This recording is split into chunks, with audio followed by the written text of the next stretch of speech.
এইরকম একটা আশঙ্কার খবর আমরা আরো মাস দুই আগে পেয়েছিলাম।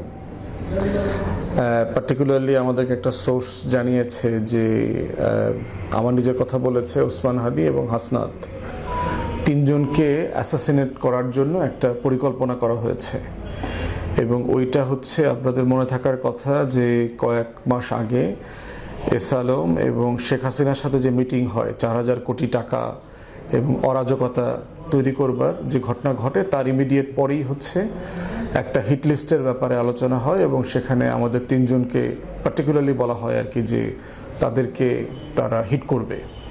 আসসালামু আলাইকুম। আজকে জুমার পরে শরীফ ওসমান হাদি ইনকিলাব মঞ্চের মুখপাত্র সে গণসংযোগ করছিল বিজয়নগর কালভার্ট রোডের এই এলাকাতে। তখন তাকে চলমান অবস্থায় মোটরসাইকেল থেকে গুলি করে এবং আমাদের ধারণা ছিল যে একটা গুলি করেছে যেটা কানের এক পাশ থেকে ঢুকে আরেক পাশ থেকে বের হয়েছে, অথবা আরেকজন বললো যে মস্তিষ্কের ভিতরে নাকি গুলিটা রয়ে গেছে।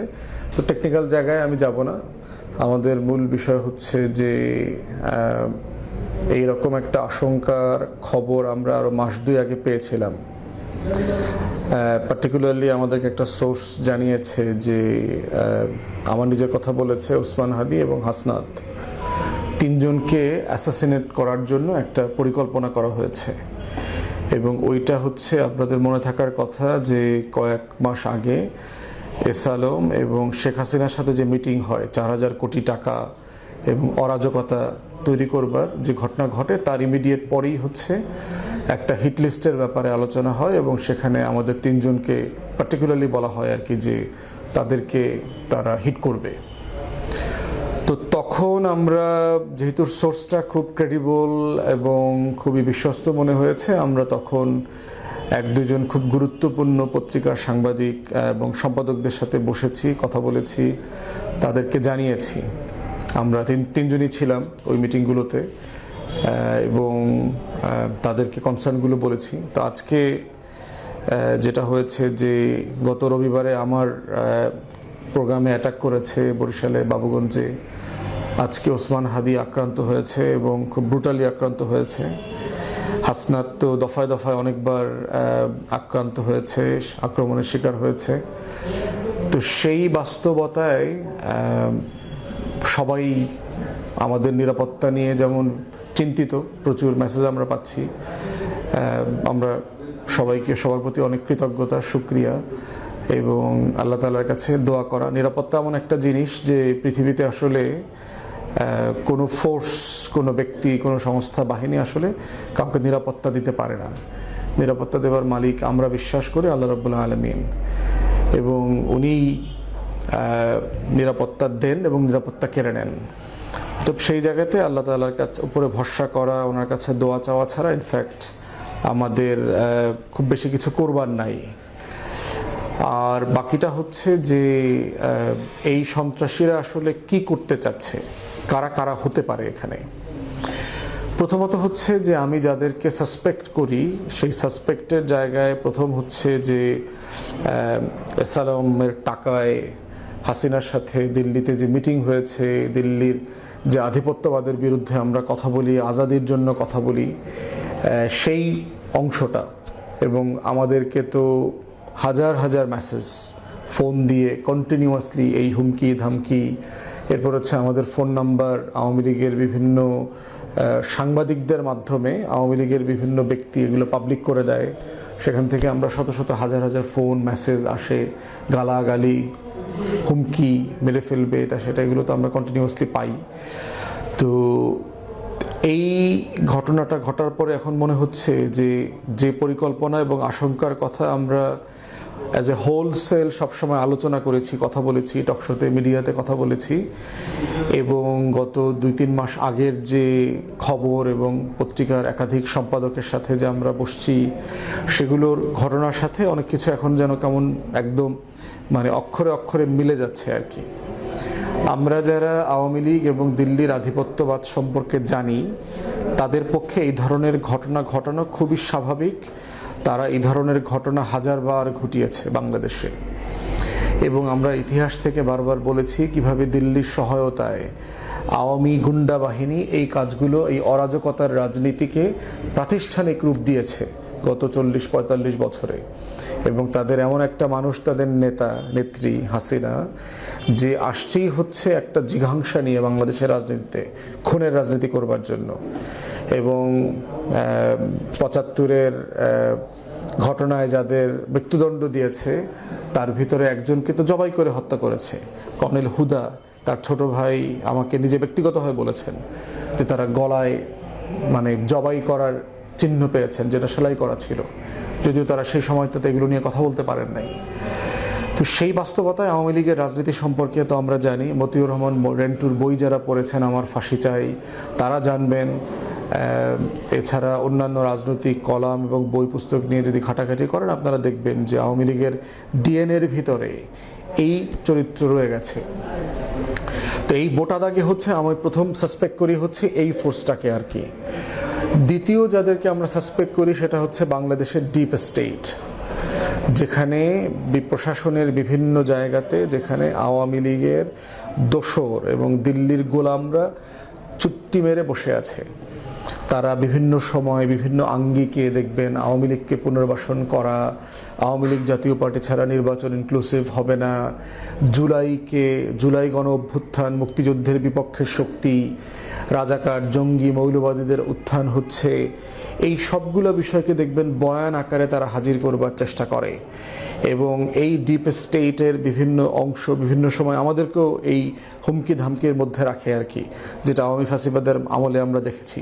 প্রশাসনের বিভিন্ন অংশ যারা পরিকল্পিতভাবে এই সরকারকে ব্যর্থ করা, অরাজকতা তৈরি করা, তথ্য পাচার করা, সিচুয়েশনকে অস্থিতিশীল করা, যে কোনো ঘটনাটাকে আন্দোলনের নামে, ন্যায্য আন্দোলনের নামে অস্থিরতা তৈরি করা। সচিবালয় সাম্প্রতিককালে আপনারা দেখেছেন যে কর্মকর্তা কর্মচারীরা আন্দোলনের নামে যেগুলো করছে সেগুলো আর কি। তো সেখানে ডিপ স্টেটের একটা ফলস ফ্ল্যাগ অপারেশন থাকতে পারে এখানে, যে যারা অন্য একটা বড় ঘটনাকে ডাইভার্ট করবার জন্য এই রকম দেশের পক্ষের একটা জাতীয়তাবাদী নেতাকে হত্যা করার চেষ্টা করেছে। তৃতীয়ত ফোর্স হচ্ছে বাংলাদেশের রাজনৈতিক দুর্বৃত্তপনা যেটা আছে। আপনি এখানে অলিগার্ক আছে, এখানে শেয়ার বাজার লুণ্ঠনকারী আছে, দুর্নীতিবাজ আছে, চাঁদাবাজ আছে, গুন্ডা বদমাইশ মাস্তান আছে, যে যারা এই সমাজটাকে মোটা দাগে রাষ্ট্রটাকে রাষ্ট্র হইতে দেয় না, দিতে চায় না। যাদের ব্যাপারে হাদিও বলেছে এর আগে যে সংসদে গেলে আমি তাদের সবার নাম প্রকাশ করব, যেহেতু ঢাকা ৮ হচ্ছে ঢাকার কেন্দ্র, শহরের কেন্দ্রবিন্দু, 0 পয়েন্ট বলতে পারেন বাংলাদেশের। সেই 0 পয়েন্টে যে শত শত কোটি টাকা, হাজার হাজার কোটি টাকার লেনদেন, বাণিজ্য, তারপরে ফেরিওয়ালাদেরকে নিয়ে, হকারদেরকে নিয়ে, রাস্তার লোকদেরকে নিয়ে যে টোকাই চাঁদাবাজরা আছে তাদের বিরুদ্ধে সে কথা বলেছে। তো এই শ্রেণীটাও কোনো না কোনোভাবে তাকে প্রতিদ্বন্দ্বী এবং ভবিষ্যতের জন্য হুমকি মনে করতে পারে। তো এই তিনটা সম্ভাবনার জায়গা আমরা দেখতে পাই যে এই ঘটনার পিছনে কারা জড়িত থাকতে পারে। হতে পারে ধরেন আওয়ামী লীগেরই রাকিব নামক কোনো গুন্ডা, ধরেন কলকাতা দুবাই থাকে শাহাদাত নামক কোনো গুন্ডা বাহিনী শীর্ষ সন্ত্রাসীদেরকে দিয়ে এই কাজটা করাইলো, এবং এমন লোককে দিয়ে করাবে যে লোকটা হয়তো একটা রাজনৈতিক দলের কর্মী, তাকে দিয়ে করাইলো। আবার সেই কর্মীটা হয়তো ওসমান হাদির ক্যাম্পেইনে অনেক দিন থেকে তাকে ফলো করতেছে, অংশগ্রহণ করতেছে, গণসংযোগে লিফলেট বিলাচ্ছে তার হয়ে। অতএব সেই রকম একটা ঘোজামিল দেওয়া চক্র এমনও হইতে পারে যে একটা মাইনরিটি গোষ্ঠী এটার সাথে ইনভলভ করবে, যাকে দিয়ে গুলিটা করাবে, যে পরবর্তীতে সীমান্তবর্তী অঞ্চল দিয়ে পালিয়ে চলে যেতে পারবে। এরকম অনেকগুলো বাস্তবতা এখানে জড়িত থাকতে পারে। সেটা অফকোর্স গোয়েন্দা সংস্থার দায়িত্ব, এসবি, ডিবি যারা আছে তারা, ডিজিএফআই, এনএসআই, তারা কালেকটিভলি এগুলো দেখবে এবং তাদের দায়িত্ব এগুলোকে উন্মোচন করা। এবং এই আমরা দেখতে চাই না যে সীমান্ত হয়ে এরকম গারো পাহাড়ের কোনো মানুষ পালায়া ওই পারে চলে গেছে, পরে পোস্ট দিয়েলো নিজুম মজুমদার এবং হার্পিক মজুমদাররা যারা আছে তারা যে কয়টা উইকেট পড়ছে, কয়টা বাকি আছে এরকম। তো সেই বাস্তবতাগুলো আমরা বিবেচনার জন্য বলবো যে সরকার এগুলোকে কিভাবে এখন দেখবে, দেখা উচিত আর কি। তফসিল হয়ে গেছে গতকালকে, দেখবেন গতকালকে তফসিল হয়েছে। আবার গতকালকে বাংলাদেশের এই হাসিনার প্রেসিডেন্ট চুপ্পু রয়টার্সে একটা সাক্ষাৎকার দিয়েছে শতপ্রণোদিত হয়ে। তো সেখানে তিনি বলেছেন তার আফসোস, কষ্টের কথা, তিনি সম্মানজনকভাবে নির্বাচনের পরে চলে যাবে। এরকম একটা টাউট দুর্নীতিবাজ প্রেসিডেন্টকে নির্বাচন পরে রাখবেই বাকে, তাকে তো গত আরও 1-1.5 বছর আগেই জুলাই আগস্টে লাথিমেরা বের করে দেওয়া দরকার ছিল। এবং এই যে প্রাতিষ্ঠানিক সংস্কার করতে যারা দেয় নাই, যে সকল রাজনৈতিক দল অথবা বুদ্ধিজীবীরা অথবা সুশীল সমাজ 72-এর মোড়কে চুপ্পুর মতো বাটপাট দিয়ে সামনে রেখে প্রাতিষ্ঠানিক যে সংস্কারগুলো প্রয়োজন ছিল সেগুলো ঠেকিয়ে দিয়ে রাজনৈতিক পাওয়ার ডিল করা, ক্ষমতার ডিল করে ফেলার যে চেষ্টা করা হয়েছে, তার আজকে সবচেয়ে বড় স্যাক্রিফাইস করতে হয়েছে। আমরা আমাদের বক্তব্য খুব পরিষ্কার। যারা বোধ করছে যে বাংলাদেশে ওসমান হাদি অথবা আমাদের মতো 2-4-5 জন 10 জনকে মেরে আপনি জুলাইকে ভুলিয়ে দেবেন, জুলাইয়ের যে প্রেরণা চেতনা আছে সেটাকে আপনি রিপ্লেস করবেন, দিল্লির আধিপত্যবাদের বিরুদ্ধে মানুষ কথা বলা বন্ধ করে দেবে, জুলাইকে ভুলিয়ে দিবে, জুলাইয়ের সনদ বাস্তবায়ন হবে না, আগামী দিনে আওয়ামী জাতীয় পার্টির মতো এই ক্রিমিনাল গ্যাং দিল্লির গোলামরা আবার রাজনীতিতে নির্বাচনে পুনর্বাসিত হবে, আপনারা বোকার স্বর্গে বাস করছেন। আজকে শুধুমাত্র সারা বাংলাদেশের মুড দেখেন আপনারা, যে সারা বাংলাদেশের জুলাইয়ের ফোর্সকে আবার একত্রবদ্ধ করে ফেলেছে এই ঘটনা, এবং এটা বারবার ঘটবে। যতবারই আপনি জুলাইকে ছোট করবার চেষ্টা করবেন, হেয় করবার চেষ্টা করবেন, সকল রাজনৈতিক দল তাদের মধ্যকার দ্বিমত মতানৈক্য যেগুলো আছে সেগুলোকে বাইরে ফেলে দিয়ে তারা জুলাই প্রশ্নে, আগস্ট প্রশ্নে, গণ অভ্যুত্থান প্রশ্নে এক হয়ে যাবে, এবং সেইটা আমরা এখন বারবার দেখতে পাচ্ছি। আপনারা যদি মনে করে থাকেন এগুলো করে দিয়ে আমরা যারা জীবিত আছি আমরা কথা বলা বন্ধ করে দেব, প্রতিবাদ করা বন্ধ করে দেব, আমরা দিল্লির আধিপত্যবাদের বিরুদ্ধে আজাদির পক্ষে লড়াই করব না, আপনারা বোকার স্বর্গে বাস করছেন। আমরা ঘুমের থ্রেশহোল্ড পার করেই গত 5-6 বছর আওয়ামী ফ্যাসিবাদের বিরুদ্ধে লড়াই করেছি, কথা বলেছি, রাজপথে ছিলাম। অতএব সেই জায়গাতে কোনো কম্প্রোমাইজ হবে না, আপনারা নিশ্চিন্তে থাকেন। আরও বহু হাদি বাংলাদেশে জন্মাবে এবং তারা আবার দিল্লির আধিপত্যবাদের বিরুদ্ধে কথা বলবে। অতএব সেই জায়গাতে কোনো কম্প্রোমাইজ হবে না নিঃসন্দেহে।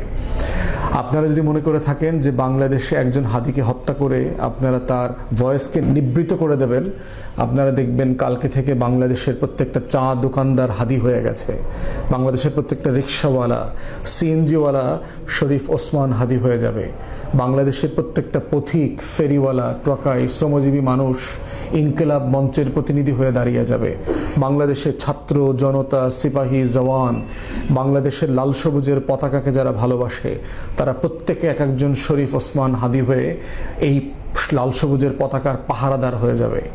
অতএব ওই যে বাবুল কাস্তির মতো দেখবেন ওইরকম লুঙ্গি পরা কৃষকরা প্রতিটা পাড়ায়, মহল্লায়, খেতে, জেলে, পানিতে বসে বসে এক একটা শরীফ ওসমান হাদি হয়ে যাবে।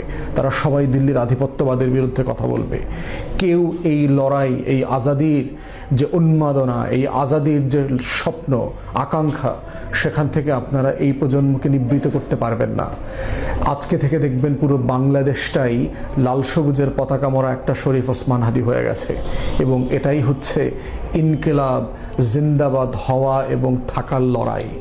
এবং বাংলাদেশে বাংলাদেশ 2-এর যে লড়াই চলছিল সেই লড়াইটা আরও দ্বিগুণ ত্রিগুণ গতিতে ফাগুনের হাওয়ার মতো করে আবার বাড়বে, এবং সেটা আপনারা দেখবেন। আওয়ামী ফ্যাসিবাদ, দিল্লির আধিপত্যবাদ এখানে ফিরতে পারবে না, এটাই হচ্ছে শেষ কথা। ওসমান হাদির জন্য আমাদের দোয়া, প্রাণ ভরে আরশের মালিকের কাছে আমরা দোয়া চাই যেন আল্লাহ তাআলা তাকে আমাদের মাঝে ফিরায় নিয়ে আসে। আর এর মধ্য দিয়ে হচ্ছে আমাদের লড়াই, আজাদির সংগ্রাম চলছে, চলবে। ইনকিলাব জিন্দাবাদ।